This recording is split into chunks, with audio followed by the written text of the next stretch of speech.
પ્રધાનમંત્રી મોદીએ સંસદમાં ધ સાબરમતી રિપોર્ટના વિશેષ પ્રદર્શનમાં હાજરી આપી. પ્રધાનમંત્રી નરેન્દ્ર મોદીએ સંસદના લાઇબ્રેરી કોમ્પ્લેક્સમાં ફિલ્મ ધ સાબરમતી રિપોર્ટના વિશેષ પ્રદર્શનમાં હાજરી આપી. આ પ્રદર્શનમાં સ્પીકર ઓમ બિરલા અને કેબિનેટ મંત્રીઓ અને સંસદ સભ્યો પણ હાજર રહ્યા. ધીરજ સરનાના દિગ્દર્શન હેઠળની આ ફિલ્મ 2002માં ગોધરા નજીક સાબરમતી એક્સપ્રેસના દહનની દુઃખદ ઘટના પર આધારિત છે, જેમાં 59 લોકોના મૃત્યુ થયા હતા. ફિલ્મે તેના આકર્ષક કથાનક અને વિક્રમ મેસી, રાશિ ખન્ના અને રિધિ ડોગરા જેવા અભિનેતાઓના શાનદાર અભિનય માટે નોંધપાત્ર ધ્યાન આકર્ષ્યું છે. તે ગોધરા ઘટનાના આસપાસની ઘટનાઓનું તથ્યાત્મક વર્ણન રજૂ કરવાનો પ્રયાસ કરે છે, જે વર્ષોથી ઘણી ચર્ચા અને વિવાદનો વિષય રહી છે. પ્રધાનમંત્રી મોદીએ તેમના નિવેદનમાં આ ઘટનાના પ્રામાણિક પ્રદર્શન અને સત્ય બહાર લાવવાના પ્રયાસ માટે ફિલ્મની પ્રશંસા કરી.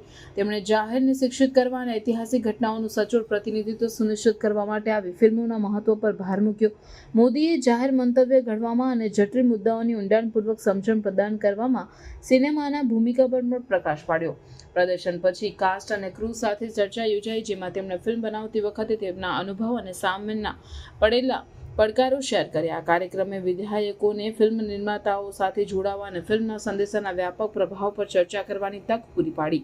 ધ સાબરમતી રિપોર્ટને દર્શકો અને સમીક્ષકો દ્વારા સારો પ્રતિસાદ મળ્યો છે, જેમાં કેટલાક રાજ્યોમાં દર્શકોને પ્રોત્સાહન આપવા માટે તેને કર મુક્ત પણ કરવામાં આવે છે. ફિલ્મના રિલીઝે ગોધરા ઘટના અને તેના પરિણામોમાં નવી રસ જાગૃતિ કરી છે, ન્યાય, જવાબદારી અને સમાધાન પર ચર્ચાઓને પ્રોત્સાહન આપ્યું છે.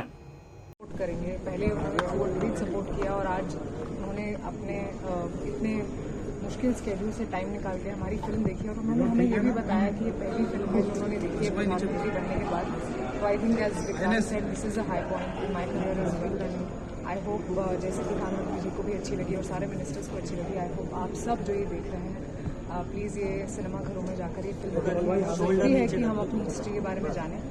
और बहुत खुशी है आज और थोड़ी नर्वसनेस भी है, लेकिन खुशी ज़्यादा.